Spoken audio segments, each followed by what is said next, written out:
All right, so the Pixel 3a is here, and how does it stack to the Pixel 3? This is going to be a weird video, guys.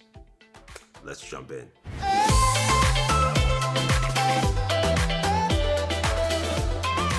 So with the announcement of the Pixel 3a today, we want to see if it is wise to pick that up over a Pixel 3.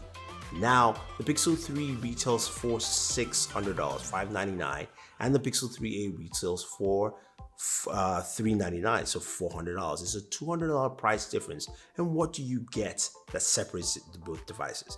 Looking at the hardware, very similar in look, design, and style. You've got, of course, the fingerprint sensor at the back, and you've got a single camera, which is the 12 megapixel camera that both devices have, the 3a and the 3.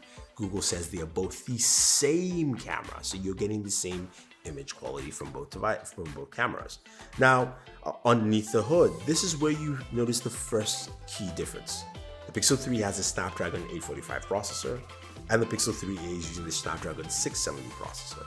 The Snapdragon 845 is, of course, a more powerful processor than the 3a's 670. So if you're looking to do gaming and more intensive functions on your phone, the Pixel 3 has a better processor for you. Now, when we flip over to the front of the device, displays are pretty much the same. You've got a display that has a slightly higher PPI on the Pixel 3a over that on the Pixel 3. Both of them are Full HD+.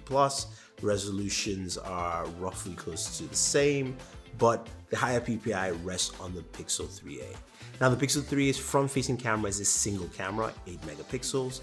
It's one of the cameras you will find on the Pixel 3, which has a dual camera setup. One, of course, is your wide-angle camera for those wide-angle selfies, which we all love to take. So that is another difference there. Now, when you move to the bottom of the device, you've got USB Type-C ports, and both of them use 18-watt chargers.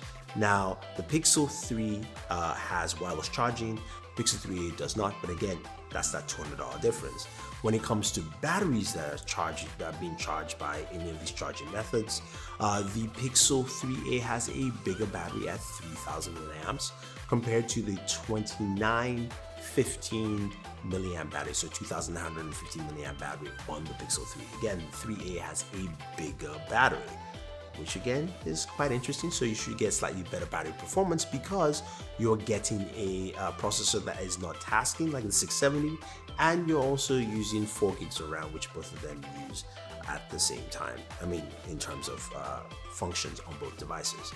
Now, they both have stereo speakers, so similar, but the Pixel 3a has a headphone jack on the very top. The Pixel 3 does not have a headphone jack, so that to me is an included benefit. Now, this is why I posed the question: which would you actually buy?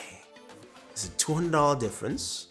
You see there are some advantages to having the 3, one of that being the fact that you can have a wide-angle selfie in the front, and you've got a Snapdragon 845 processor, so your gaming will be better on the Pixel 3, and you have wider selfies. Cameras are the same though, just wider.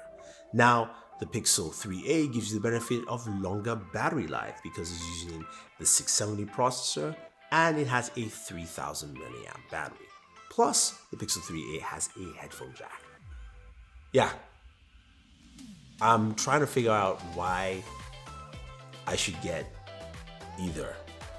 I'm just wondering, should I go with more processing power for gaming, but it's also an older processor, the 845, not an 855? Or should I just stay with the 670 and go, hey, it's cheaper and I've got the same camera? That's the question I would like you guys to give your answers, because that's the difference here between the Pixel 3 and the Pixel 3a. If you have any questions or any comments, let me know. Leave your thoughts down below and your reasoning why you picked one or the other. Otherwise, don't forget to like, share, subscribe to the channel, and always enjoy your entertainment.